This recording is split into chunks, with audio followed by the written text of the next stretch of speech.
ನಮಸ್ಕಾರ. ಟಿ20 ವಿಶ್ವಕಪ್ನ ಎರಡನೇ ಪಂದ್ಯಕ್ಕಾಗಿ ಟೀಂ ಇಂಡಿಯಾದಲ್ಲಾದವು 3 ದೊಡ್ಡ ಬದಲಾವಣೆಗಳು. ತಂಡದಿಂದ ಹೊರಬಿದ್ದನು ಅಭಿಷೇಕ್ ಶರ್ಮಾ. ಬಂತು ಹೊಸ ಆರಂಭಿಕ ಜೋಡಿ. ಎಂಟ್ರಿ ಕೊಟ್ಟರು ಇಬ್ಬರು ಮ್ಯಾಚ್ ವಿನ್ನಿಂಗ್ ಹೊಸ ಆಟಗಾರರು. ಹಾಗಾದರೆ ಸುದ್ದಿಯ ಸಂಪೂರ್ಣ ಮಾಹಿತಿ ಏನು? ಅಷ್ಟಕ್ಕೂ ನಮೀಬಿಯಾ ವಿರುದ್ಧದ ಪಂದ್ಯಕ್ಕೆ ಟೀಂ ಇಂಡಿಯಾದ ಪ್ಲೇಯಿಂಗ್ 11 ಕಾಂಬಿನೇಷನ್ ಯಾವ ರೀತಿಯಾಗಿರಲಿದೆ ಹಾಗೂ ಪಿಚ್ ಕಂಡೀಷನ್ ಹೇಗಿದೆ ಎನ್ನುವುದರ ಕಂಪ್ಲೀಟ್ ಮಾಹಿತಿಯನ್ನ ಈ ವಿಡಿಯೋದಲ್ಲಿ ತಿಳಿಸಿಕೊಡ್ತಾ ಹೋಗ್ತೀನಿ. ವಿಡಿಯೋವನ್ನ ಕೊನೆವರೆಗೂ ನೋಡಿ.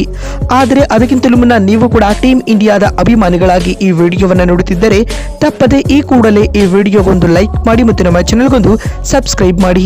ಹೌದು, 2026ರ ಟಿ20 ವಿಶ್ವಕಪ್ನ ಎರಡನೇ ಪಂದ್ಯದಲ್ಲಿ ಟೀಂ ಇಂಡಿಯಾ ನಮೀಬಿಯಾವನ್ನ ಎದುರಿಸಲಿದೆ ಸ್ನೇಹಿತರೆ. ಮುಂಬೈನಲ್ಲಿ ನಡೆದ ಯುಎಸ್ಎ ವಿರುದ್ಧದ ಪಂದ್ಯದಲ್ಲಿ ಗೆಲುವು ದಾಖಲಿಸಿದ್ದ ಭಾರತ ತಂಡ ಇದೀಗ ಅದೇ ಓಟವನ್ನ ಮುಂದುವರಿಸುವ ಇರಾದೆಯನ್ನ ಇಟ್ಟುಕೊಳ್ಳಲಿದೆ. ಇನ್ನು ಭಾರತ ಮತ್ತು ನಮೀಬಿಯಾ ನಡುವಿನ ಟಿ20 ವಿಶ್ವಕಪ್ನ ಈ ಪಂದ್ಯ ಇದೇ ನವೆಂಬರ್ 12ರಂದು ಗುರುವಾರ ದೆಹಲಿಯ ಅರುಣ್ ಜೇಟ್ಲಿ ಸ್ಟೇಡಿಯಂನಲ್ಲಿ ನಡೆಯಲಿದೆ ಸ್ನೇಹಿತರೆ. ಪಾಕ್ ವಿರುದ್ಧದ ಪಂದ್ಯಕ್ಕೂ ಮುನ್ನವೇ ಇದು ಟೀಂ ಇಂಡಿಯಾಗೆ ಭರ್ಜರಿ ಪ್ರಾಕ್ಟೀಸ್ ಮ್ಯಾಚ್ ಅಂತಾನೆ ಹೇಳಬಹುದು ಬಂಧುಗಳೇ. ಇನ್ನು ಈ ಮಧ್ಯೆ ಇದೀಗ ಟೀಂ ಇಂಡಿಯಾದಿಂದ ಕೆಲ ಮೇಜರ್ ಅಪ್ಡೇಟ್ಗಳು ಬಂದಿದ್ದಾವೆ ಸ್ನೇಹಿತರೆ. ಆರಂಭಿಕ ಆಟಗಾರ ಅಭಿಷೇಕ್ ಶರ್ಮಾ ಇಲ್ನೆಸ್ ಕಾರಣದಿಂದ ಹೊರಗುಳಿದಿದ್ದಾರೆ. ಅಂದ್ರೆ ಜ್ವರದಿಂದ ಅವರು ನಮೀಬಿಯಾ ವಿರುದ್ಧದ ಪಂದ್ಯವನ್ನ ಮಿಸ್ ಮಾಡಿಕೊಳ್ಳಲಿದ್ದಾರೆ. ಹೀಗಾಗಿ ಅಭಿಷೇಕ್ ಬದಲಾಗಿ ಇಲ್ಲಿ ಸಂಜು ಸ್ಯಾಮ್ಸನ್ ಮತ್ತೆ ಓಪನರ್ ಆಗಿ ಕಾಣಿಸಿಕೊಳ್ಳಲಿದ್ದಾರೆ ಸ್ನೇಹಿತರೆ. ಇನ್ನು ಎರಡನೇ ಅಪ್ಡೇಟ್ ಬಂದ್ಬಿಟ್ಟು ವಾಷಿಂಗ್ಟನ್ ಸುಂದರ್ ಕಮ್ ಬ್ಯಾಕ್ ಮಾಡಿದ್ದಾರೆ. ಇಂಜುರಿಯಿಂದಾಗಿ ವಾಷಿಂಗ್ಟನ್ ಸುಂದರ್ ಇದೀಗ ತಂಡಕ್ಕೆ ರೀ ಎಂಟ್ರಿ ನೀಡುತ್ತಿದ್ದಾರೆ ಸ್ನೇಹಿತರೆ. ಇದಲ್ಲೇ ನೇರವಾಗಿ ಇವರು ಕೂಡ ಪ್ಲೇಯಿಂಗ್ 11 ನಲ್ಲಿ ಕಾಣಿಸಿಕೊಳ್ಳಲಿದ್ದಾರೆ. ಮತ್ತೊಂದು ಕಡೆ ಜಸ್ಪ್ರೀತ್ ಬುಮ್ರಾ ಕಳೆದ ಪಂದ್ಯದಿಂದ ಜ್ವರ ಅಂತ ಹೇಳಿ ವಿಶ್ರಾಂತಿ ಪಡೆದುಕೊಂಡಿದ್ದರು. ಹೀಗಾಗಿ ಅವರು ಕೂಡ ಇದೀಗ ನಮೀಬಿಯಾ ವಿರುದ್ಧದ ಪಂದ್ಯದಲ್ಲಿ ಕಣಕ್ಕಿಳಿಯಲಿದ್ದಾರೆ ಸ್ನೇಹಿತರೆ. ಇದರೊಂದಿಗೆ ಈ 3 ಚೇಂಜ್ಗಳು ಟೀಂ ಇಂಡಿಯಾದ ಪ್ಲೇಯಿಂಗ್ 11 ನಲ್ಲಿ ಆಗಲಿದ್ದಾವೆ.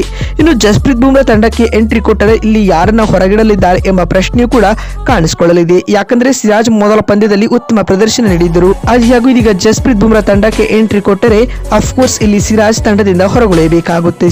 ಇನ್ನು ನಮೀಬಿಯಾ ವಿರುದ್ಧದ ಪಂದ್ಯಕ್ಕೆ ಪಿಚ್ ರಿಪೋರ್ಟ್ ಯಾವ ರೀತಿಯಾಗಿದೆ ಅಂತ ನೋಡ್ತಾ ಬರುವುದಾದರೆ ಈ ಪಂದ್ಯ ದೆಹಲಿಯ ಅರುಣ್ ಜೇಟ್ಲಿ ಸ್ಟೇಡಿಯಂನಲ್ಲಿ ನಡೆಯಲಿದೆ ಸ್ನೇಹಿತರೆ. ಇದು ಕೂಡ ಬ್ಯಾಟಿಂಗ್ ಪ್ಯಾರಡೈಸ್ ಪಿಚ್ ಅಂತ ಕರೆಸಿಕೊಳ್ಳುತ್ತೆ. ಇನ್ನು ತಾಪಮಾನ ಇಲ್ಲಿ 18 ಡಿಗ್ರಿ ಇರೋ ಕಾರಣದಿಂದಾಗಿ ಡ್ಯೂ ಇದ್ದೇ ಇರುತ್ತೆ. ಹೀಗಾಗಿ ಟಾಸ್ ಕೂಡ ಮೇಜರ್ ಫ್ಯಾಕ್ಟರ್ ಆಗಲಿದೆ. ಟಾಸ್ ಗೆದ್ದವರು ಇಲ್ಲಿ ಚೇಸ್ ಮಾಡ್ತಾರೆ. ಹಾಗೂ ಇಲ್ಲಿನ ಫಸ್ಟ್ ಇನ್ನಿಂಗ್ಸ್ ಆವರೇಜ್ ಸ್ಕೋರ್ ಬಂದ್ಬಿಟ್ಟು 180 ಆಗಿದೆ ಸ್ನೇಹಿತರೆ. ಸೆಕೆಂಡ್ ಇನ್ನಿಂಗ್ಸ್ ನ ಆವರೇಜ್ ಸ್ಕೋರ್ ಬಂದ್ಬಿಟ್ಟು 193 ಆಗಿದೆ.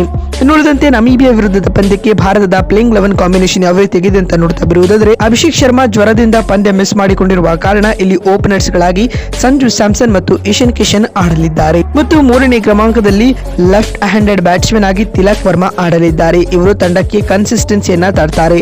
ಎಟ್ 4 ನಲ್ಲಿ ಸೂರ್ಯಕುಮಾರ್ ಯಾದವ್ ಆಡಲಿದ್ದಾರೆ. ಕಳೆದ ಪಂದ್ಯದಲ್ಲಿ ಕ್ಯಾಪ್ಟನ್ಸಿ ಇನ್ನಿಂಗ್ಸ್ ಆಡಿರುವ ಸೂರ್ಯ ಇದೀಗ ಲಯದಲ್ಲಿದ್ದಾರೆ.